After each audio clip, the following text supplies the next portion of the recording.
พดได้บ่โอ้หอมแล้วเนาะหอมกุ้มขึ้นมันระเบิดได้เนาะนั่งเผากันเนาะ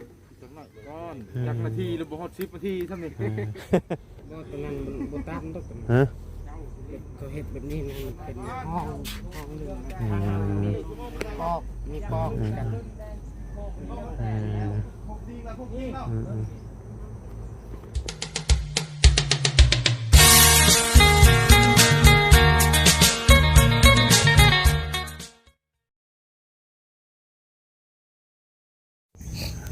เอาพี่น้องเอ้ยมันระเบิดแต่มันพาโธ่ได้เมนูยังมื้อนี้ไก่อบมื้อนึงไก่อบมื้อนึงอีกแล้วมื้อวานนี่หนูอบมื้อนึงเนาะแม่นมื้อนี้ไก่อบมื้อนึงคักไก่เป็นไก่บ้านหรือไก่พันธุ์นี่ไก่ไอ้นั่นไก่ไอ้ส่งออกขาเข้าไก่อบไก่อบไก่เหนียวหั่นบ่ไก่ตลาดเด้น้องไก่กับปีกไก่อ๋อเด้2,000เสียนะจัดกลับแม่ว่ะกดไว้โอ้ช่างปึดมานี่จัดเมนูเด็ดให้ชิมตลอดได้เนาะโอ้คักจัดไปแน่ติดใจเมื่อวานนี่เนาะทำวันนี้มันได้อันพดตัดเอาเองมันยาวพอดีแล้วนั่นเด้เปื้อนเนาะเผาเลยนะ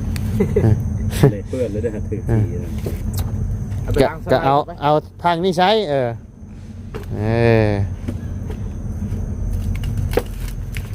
ใช้ปีนนะฮะตัดมาเราต้องเลื่อยกันตัด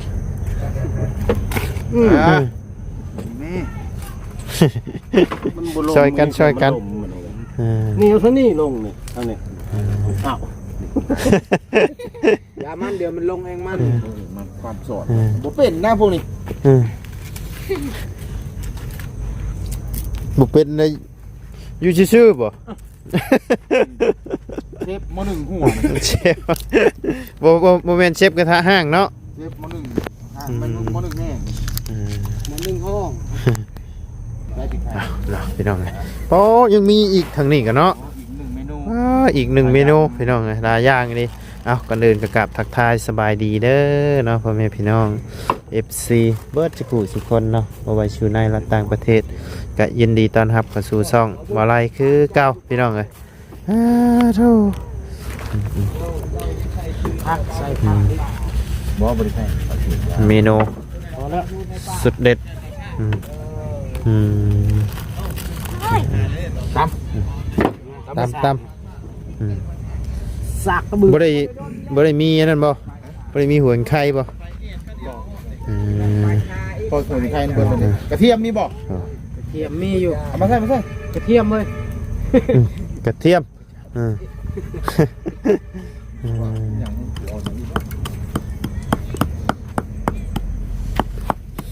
นายยังเฉดำๆนี่มักพริกไทยบ่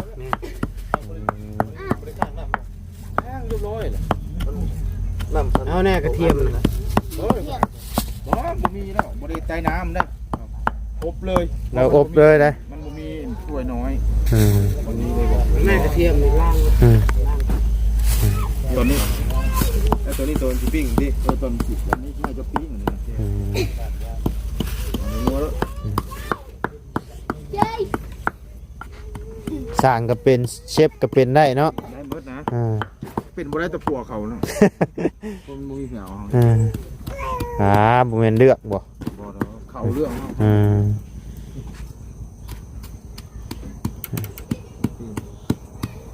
เย็น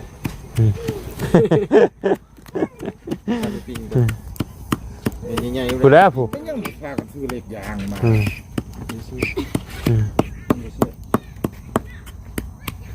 เล็กย่างนั้นสังขัดน้องชอนมาแต่กดมันบ่น้องชอนโดยสบายดีเมื่อแต่ชวนโกยโดยเจ้าถูกพี่น้องเลยรถอันรถน้องเปลี่ยนล้อไหมบ่นี่นะบ่แม่นรถเจ้าบ่คันนี่ บ่แม่นรถอาเจือง รถเจืองบ่คันนี่เออ นี่เบิ่งมันเว้าว่าฉกมันตาย ฮะ ใต้ฉกมันเห็นบ่ ฉ ล ก งได้ อืม ฉกเฮาดิ ซองใช่ซองชกพูดว่าเนาะ โดย อืม รถแต่ง รถแต่งอืมอ๋อโทษใส่ถุงเท้า ไปชวนตลอด ไปชวนตลอด เคือกัน เอออืม แก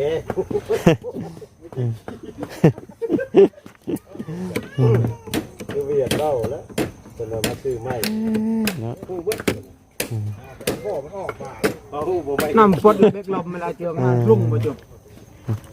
บอกนะเอี้ยนดึงเบกลมน่ะปนสิ โอ้เนาะ เรา 40ดีกรีหรือ50ดีกรี60บ่60ดีกรีได้นี่เนาะปุ๊บเลิศ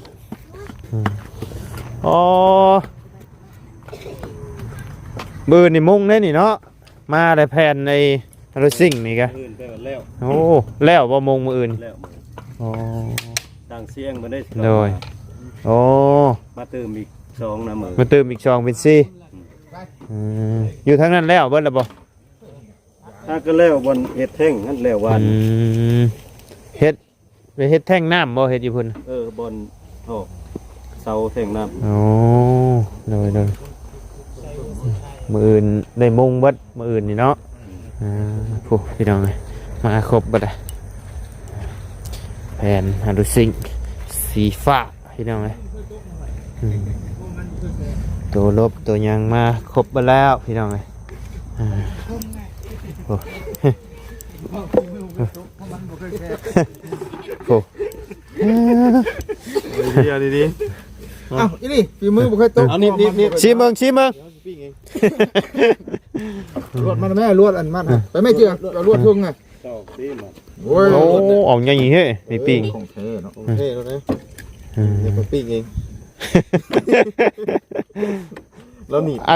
นนี้นี่พอดีเต็มด้วยขา มันจิบชุกมองไงไม่แล้วชุกบ่ ชุกเนาะ มันเพิ่มมันนั่นนี่ เพิ่ม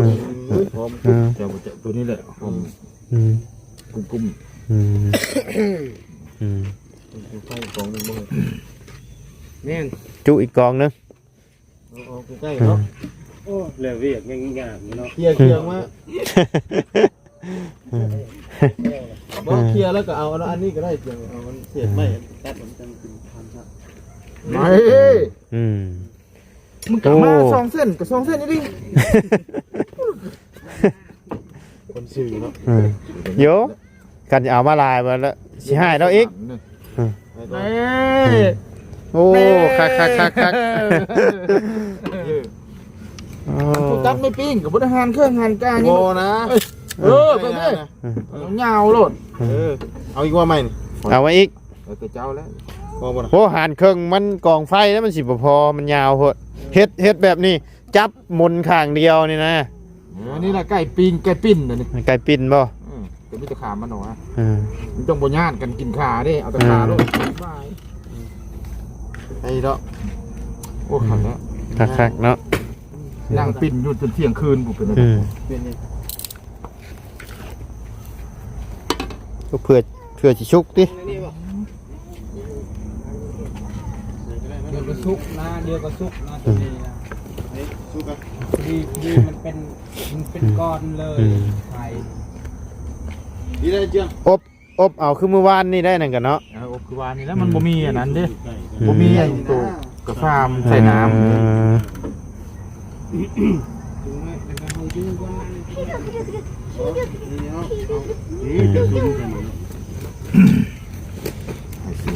พอละมาถึงแล้ว พอแล้วคนมากินเหล้ากินหยังนี่เฮ็ดกับข้าวแซ่บได้เพิ่นว่า แม่นบ่ แม่นนะ โอ้ยอย่าย้อง เอาอีหลีได้ ค่อยแห้งหมัก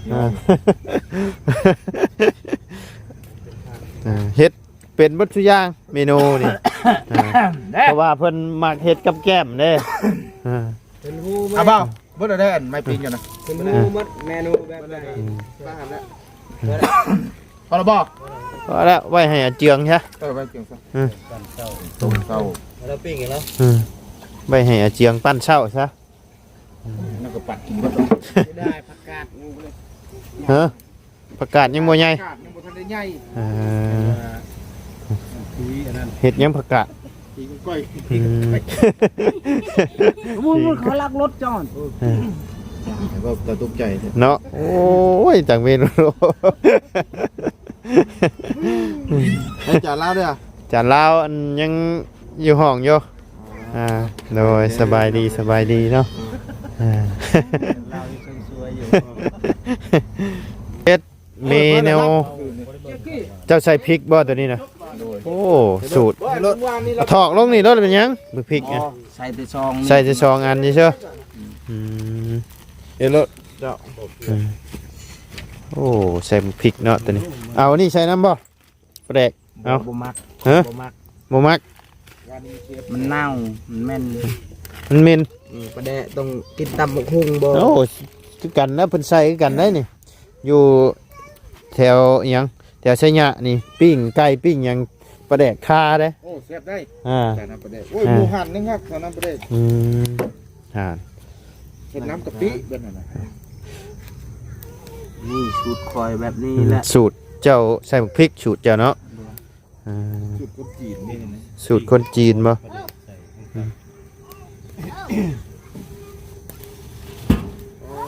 นี่ โอ้ยใหม่ใหม่อยากกันเนาะ บ่เอาไม่ยัง เห็ดอันเดียวนี่นะ เออ เห็ดสองอันสองต้น เออโอ้แซ่บได้นี่เนาะ เป็นไก่ให้สุกใหม่หน่อย ไผ่สิใหม่ก่อนติ ไม่นี่พอแห้งเลย ไผ่ได้สิใหม่ก่อนหอมแล้วเฮ้ยพดแล้วบ่ โอ้หอมแล้ว เนาะ จะพับเปิด หอมกุ้มขึ้น พับเปิดนะ กินแล้วมันระเบิดได้เนาะ นั่งเผากันเนาะ จังหน่อยก้อนจากนาทีหรือบ่ฮอด10นาทีเท่านี้ ให้มันฮอดก่อนบ่ อ๋อบ่เสียงไปซื้อข้าวมาเป็นเล้า โอ้โอ้หิวจนแขนก้ง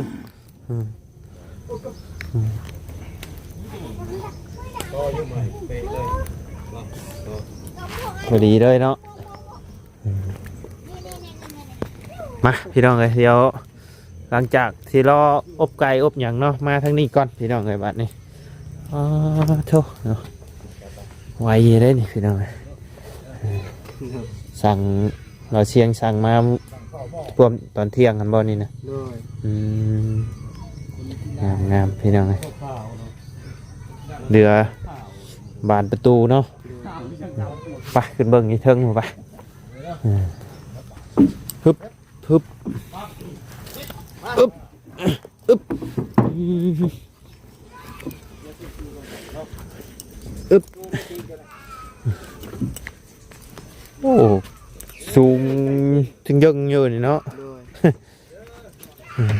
เอาเมื่ออื่นนี่ก็ได้มงแล้วพี่น้องเลยนึ่งเดือผาไม่ชราเนาะท่านได้มาเนาะ เลย น่าจะเป็นมืออื่นเนาะมืออื่นบ่ทางบ่เชียงคนเนาะ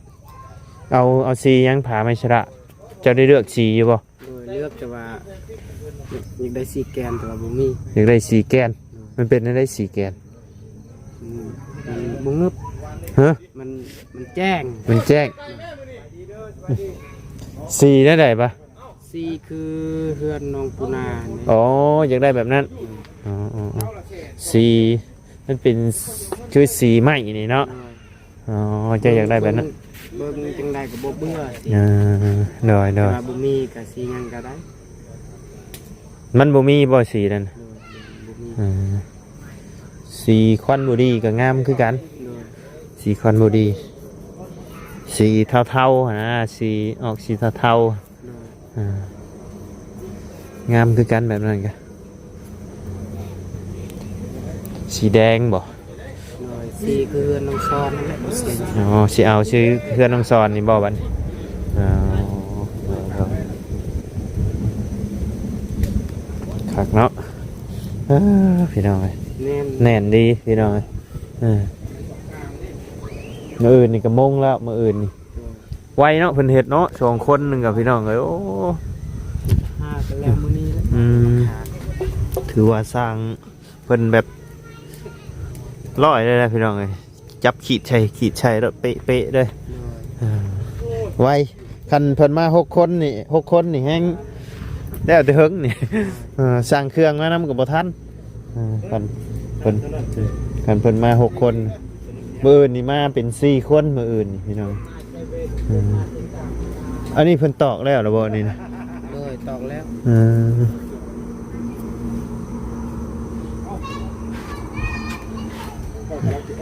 ฮะนะต้องมันไม่ใหม่ ยื่นออกพอดีสำนั้นเลยบ่หรือว่ายังสิตัดอีก สำนัน สำนั้นเลยเนาะ2 เมตร 2 เมตร2 เมตร5บ่นี่นะ2 เมตร50เนาะยื่นออกไปพี่น้องข้างแล้วดูหันดูสู้เลยสู้เลยล้มสู้มาแม่ตัวยาวๆก็ข้างข้างนี้ โอ้ทางนั้นก็นั่งเผาปิ้งอยู่พี่น้องเอ้ยผู้จัดเมนูเด็ดอีกแล้วมื้อนี้เนาะ เลย ดีอกดีใจน้ำน้องเพื่อนพี่น้องเลยแต่ใกล้สิความฝันใกล้สิเป็นจริงแล้ว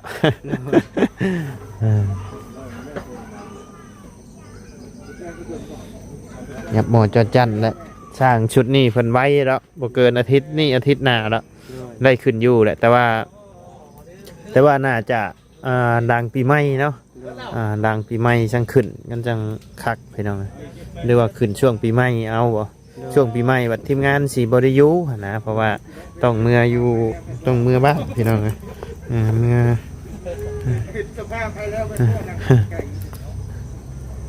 พอแล้วหลังปีใหม่จังขึ้นจังยังหากถามเบิ่งทางบ่เชียงเพิ่นอีกทีพี่น้องเลยคักบานประตูมีจักป้องนี่4บ่4ใส่ใบมันนี่8เนาะประตูใหญ่ป้องเดียวเนาะมองกั้นมองได้กั้นนี่บ่ มงนี้ กั้นพุ่นเลยบ่ฮะ มงนี้ กั้นนี่บ่ เลยมัน อ๋อกั้นนี่เนาะ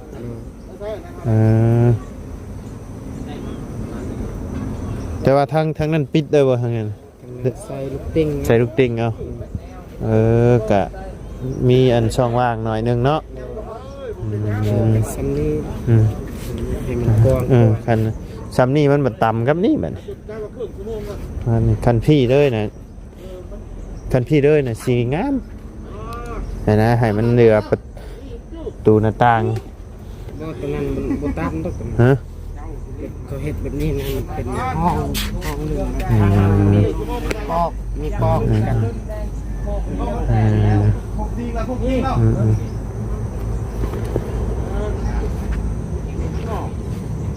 ประตูใหญ่นี่ใช่มองนี่บ่ มงนี้มีทางเนี่ยไป โอ้ยังจิกั้นห้องในนี่อีกบ่กั้นกลางอีกเนาะลุงเฮิมมีอย่างเนาะเนาะพี่น้องพอดีทางลุงเฮิมเพิ่นโทรมาเนาะอยู่ชายเดี๋ยวนี้เพิ่นมา ลุงเฮิมยังอยู่พลานอยู่เนาะโอเคซะเนาะพี่น้องเอ้ยเดียวพุ่นละพี่น้องเอ้ยลงไปพุ่นละบาทนี้เนาะป้าจ้าพี่น้องเอ้ยสำหรับคลิปนี้ทางบ่ไล่ก็สิได้ขอจบคลิปปิดคลิปลงไป